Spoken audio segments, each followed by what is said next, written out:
There has been something of a debate about exactly when the Attitude Era came to an end, with Wikipedia saying that the era drew to a close on May the 6th, 2002. That's the date that WWF changed its name to WWE and ceased using the WWF Attitude branding.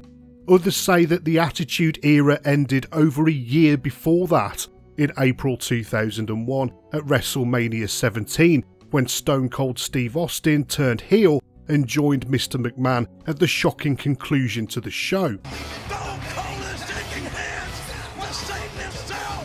In fact, it seems that everyone has a different idea as to exactly when one of WWE's most popular eras took its final bow. In this video, I will take a look at some of the events that fans point to when asked as to exactly when the Attitude Era actually did end. On March the 26th, 2001, WCW finally took its last breath as a real separate entity to the WWF. Vince McMahon made the ultimate business move. He'd purchased the only competitor that had ever come close to putting him out of business, and despite the promise that WCW would continue to exist under the WWF's umbrella, fans knew that the wrestling industry would never be the same again. The WWF's so-called golden era stretched from 1982 until 1993, when Hulk Hogan, Andre the Giant, Randy Savage and dozens of other larger-than-life characters burst through the TV screens of fans everywhere. The WWF took the world by storm in the 1980s, not just expanding the business nationally, but internationally, making the company the recognised name in sports entertainment around the world. As McMahon dismantled his competition in the 1980s and left the old North American wrestling territory system in tatters, only Ted Turner stood between him and total domination. Turner purchased Jim Crockett Promotions in 1988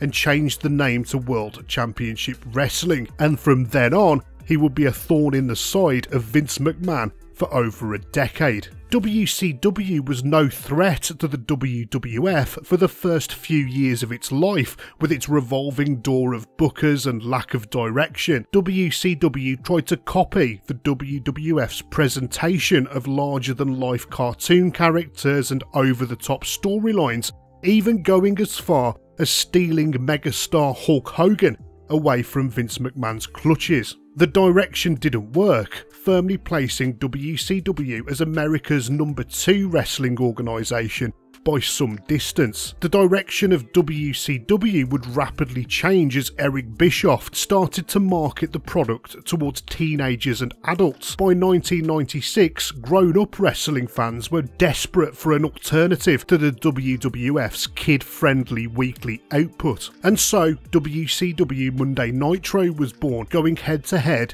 with WWF Monday Night Raw on the other cable channel. Monday Nitro felt more up-to-date and progressive in its presentation than Raw, and then the introduction of the New World Order faction set WCW flying into the lead, with the product proving to be addictively popular amongst those disenchanted teens and adult fans. By the end of 1996, WCW had brought the WWF to their knees. Nitro was outdrawing Raw massively in the ratings, with the final Monday of 1996 seeing Nitro pull a 3.6 rating to Raw's 1.6. With business in the toilet, only now would Vince McMahon start to react to WCW's threat by modifying his product.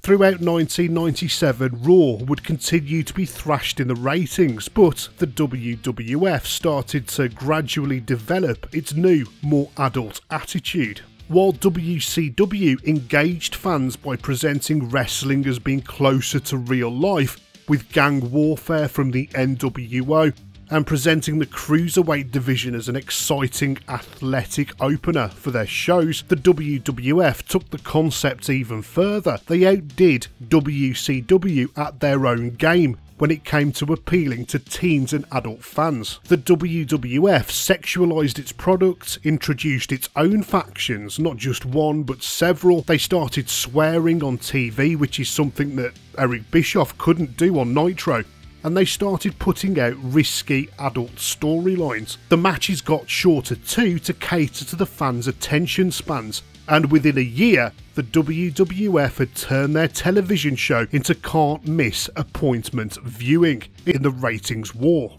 I believe that the Attitude Era was born through desperation as an answer to WCW's threat of annihilation. McMahon went balls to the wall with the Attitude concept, and the product got more and more outrageous until it was clear that WCW was on the downslide. Only in the year 2000 did the Attitude Era start to mature and become less outrageous, and by then it was pretty obvious that there was no way back for WCW. WCW started the late 90s wrestling boom, but it would be the WWF that would emphatically finish it. No wonder that some fans pinpoint the end of the Attitude Era to be March the 26th, 2001, which is the day that McMahon purchased the carcass of WCW. Some fans argued that it wouldn't be until a few days later that the era would truly come to an end at WrestleMania 17 on April the 1st, 2001. For years after the event, WrestleMania 17 was lauded as being the greatest WrestleMania ever. Some still say to this day that it's yet to be surpassed. Either way, whatever you believe, it was an incredible spectacle.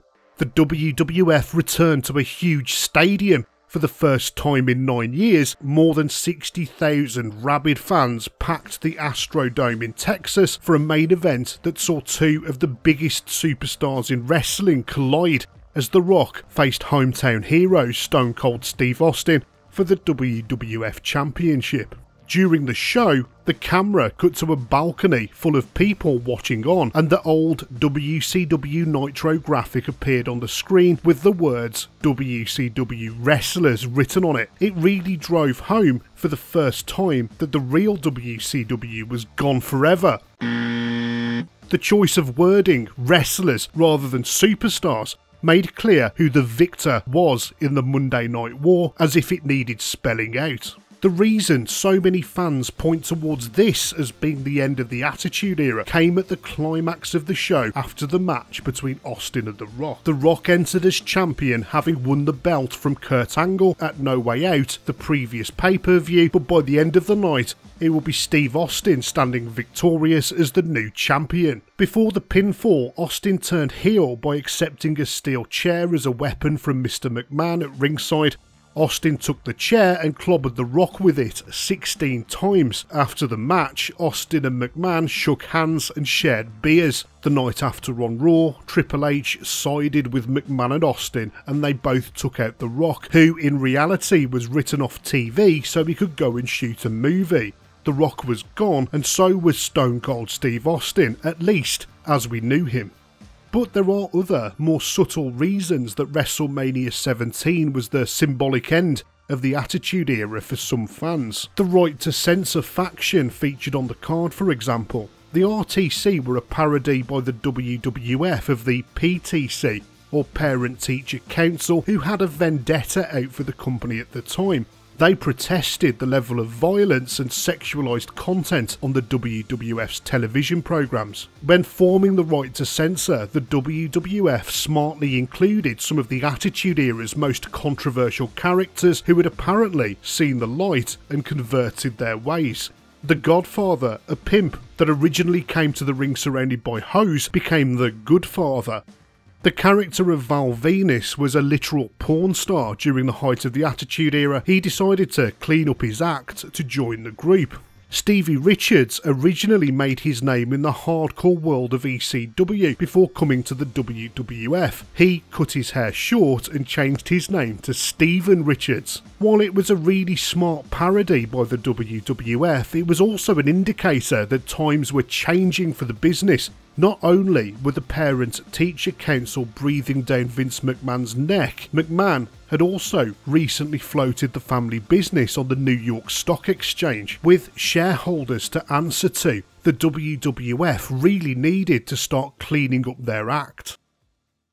Later on in the year 2001, it is no exaggeration to say that the world changed forever. The horrific events of 9/11 marked a geopolitical shift that could be felt everywhere. The WWF paid tribute to the lives lost on the next episode of SmackDown. From then on, Raw is War was renamed to simply Raw, and some of the violence on the show was also pared back. Throughout the next couple of months, the invasion angle struggled on. That was the angle that saw the alliance of the WCW and ECW do storyline battle with the WWF. At the Survivor Series in November 2001, the WWF team won the war, officially banishing WCW forever, never to be seen again. Was this the end of the Attitude Era? In reality and in fiction, WCW was no more. In fact, the WWF's roster had absorbed so many wrestlers from its former rivals in WCW and ECW that its roster had become bloated. In order to remedy this, the WWF introduced the brand extension. Raw and SmackDown became their own separate entities, with half the roster performing under the Raw brand and the other half under the SmackDown brand. The idea behind the brand extension was also to simulate competition, considering the fact that the WWF had no real-life competition left. After losing a battle to the World Wildlife Fund, the WWF was forced to rebrand. The company emphatically told fans to get the F out, and the Attitude branding was never to be seen again.